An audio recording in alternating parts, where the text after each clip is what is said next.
Good evening, comrades. We're back again with part three of the genocide Holocaust topic that we're discussing. We're just going to recap a little bit on what we've discussed and see if we can wrap up the loose ends. Um, Part one, we kind of talked about the signs that are similar today that may have been similar to the beginning of the Holocaust in uh, Germany, which was experienced by the European Jews. And then part two, we kind of just talked more about the process of how people were moved out into the to be destroyed and different examples of that, and kind of discussed indirect rule is a tool used a lot by uh, the Germans at that time when they were persecuting the Jews. They used their own people to aid in their destruction. So going forward in this part, we as Black Africans need to look at and really study and look for indirect rule through so-called leaders in our society. The recreation centers, the organizations that offer physical activities, they sometimes have programs or come in and teach the youth.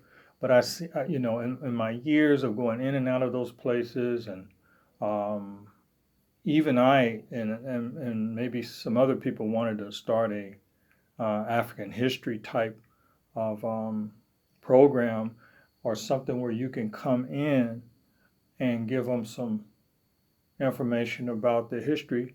And a lot of those places seem to be resistant to that. Anytime you try to bring truth in, and because that the curriculum in the public schools that is written and set up by other people, but if you know that you're having trouble with your youth and having trouble with their self-esteem, you have to give them a sense of pride, which shows that the good side and the upside of their race and their contributions to society, and that they're not ugly because of their skin is dark, they're not ugly because of their skin is light. They need to learn to love themselves. And when you've been taught so long to hate what looks like you and to hate Africa, you have to deal with that. And so we don't feel that the majority race or the dominant race is suffering from that, but we as the uh, uh,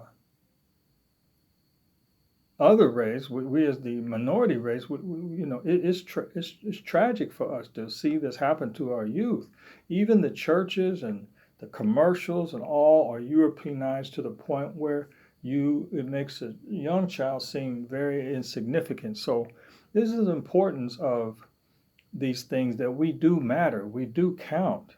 And even if the hatred that is experienced from all these different nationalities that come into the USA do not so-called like Black people, well, you have to understand we've made contributions, but it's been underrepresented.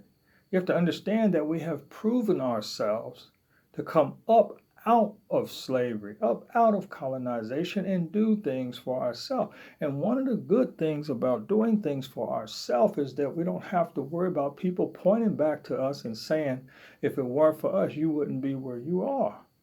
It's very important to be independent. It's very important to have sovereignty. And it's very important to have national recognition that you too are just as important as any other nation of people, whether you have perimeters and boundaries or not. Okay?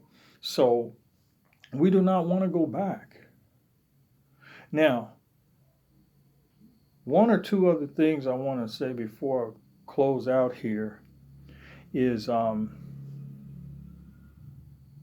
find it very interesting, not just me, but many other people, that the Black African man is disappearing from the street, being swept off of the streets and into prisons all over the country. And it's like what they call, people have been titling it as mass incarceration. I remember going to school, and I remember as I attended like 12 schools before I graduated from high school. But I remember going up through the levels of education that it seemed like I started off with a lot of black male peers, and as I kept going up and up and up through the grades, they seemed to disappear more and more and more. Except for in sports, I did see that, but as far as in particular classes, they began to diminish, especially in college. When you go to college, unless you go to what is called a historical black college, you won't hardly see the black male especially after you get out of the freshman and sophomore levels of college, you get into the junior and senior levels. And it's so interesting to see them just vanish, disappear. And then when you get into graduate school, and except if it's a historical black college, you won't hardly see them represented in good numbers. And males have a tendency to be less attractive to soft, what I call like educational curriculums that seem softer than what the street or the hard type of curriculums offer. When I say hard, I mean like the technical areas. They seem to be more attracted in those areas than in psychology, English, and sociology, music. So but even in technology, as you get up in the higher levels of education, they seem to vanish. And so when you look at the prison and how the prison is building up, they're building so many prisons, and how these men are being taken off the street, and they're checked for almost anything. They always checked in routine car stops, and then they get harassed. You could be walking on the street, get harassed. This is the common everyday harassment when you're not doing basically criminal activity. And if you are riding dirty, then maybe that's what they're looking for. But it's just the harassment. And then you go home, you come in from a hard day at work, because you might be battling that, and then you come home, and then you have to smile, you have to greet your children, you have to greet the spouse, and you may not be doing a great job at that because you're under pressure, because you know that you've been dissed or you've been disrespected, maybe half to 3/4 of the whole day. You got cops pulling you over, and then you have temptations to go and drink, or you might have temptations to go have extramarital affairs, and you're just looking for an out.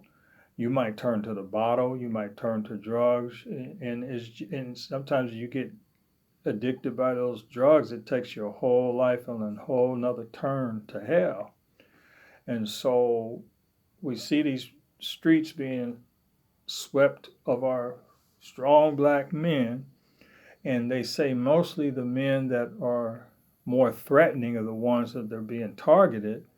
The ones that have been high in education and maybe doesn't have much of a brushes with the law, they seem to be as less threatening. And so when we talk about this topic of genocide and Holocaust, if something drastic takes place in the land to where we start getting mistreated, or we start getting pushed out, or hurt, harmed, attacked, what kind of resistance can anybody offer when all our men and our strong, able-bodied men are locked up and incarcerated? This topic concerns me because I see them being moved out of society. I see them being jumped on. I see them being screened and targeted. And even myself, in a space of 10 years, I would say in the space of 10 to 12 years, I lived in a rural area.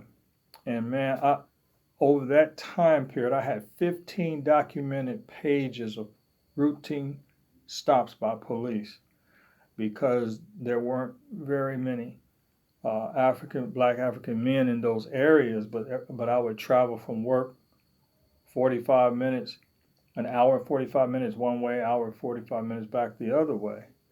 And I was always pulled over. I was always, some of them were rude, some weren't rude, but some were rude. And, and it gets to the point where it builds up, but not in all of those stops that happened to me. I can't recall getting not one ticket. I might have gotten a warning one time because they always said that I was all over the street. I was bumping on the yellow line. I was always moving here and there, but asked me was I intoxicated. This was usually the thing. Some of them pushed my buttons. Some of them said some things that I felt were very offensive, but some of them didn't. But I'm saying after that many type of stops, I would be a fool to ride dirty just because you're targeted. And this is why I keep telling you, my brothers, if you're in another man's camp, and when I say in another man's camp, okay, you're in your home country supposedly, but you know what I mean when I say you're in another man's camp. In other words, he's the dominant race. He's a member of the race that is dominant, or the more majority race. And so when you know that there's guys out there that are biased and racist and bigots, why would you ride dirty through the community? Why would you take risks like that? Why bring the rope to your own lynching? But that may be offensive to some of you guys, but I'm just rapping to you, man. I mean, but they are always looking for something. Why would I give them something like that to look for? I keep myself clean. But you still get harassed. And so I just want to say that I understand why brothers give up. I understand why they quit.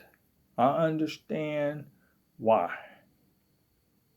I've been passed over for promotions. I've been passed over for awards. I've been overlooked for commendations, even in the service and on jobs. And I just kept moving forward because it is what it is. Sometimes I contest and fight it and protest and tear it to shreds, and sometimes I just let it ride because it makes no difference. It makes no difference. I look for refuge and I look for peace elsewhere. In North America, it's not the only country in the world that you can be in. So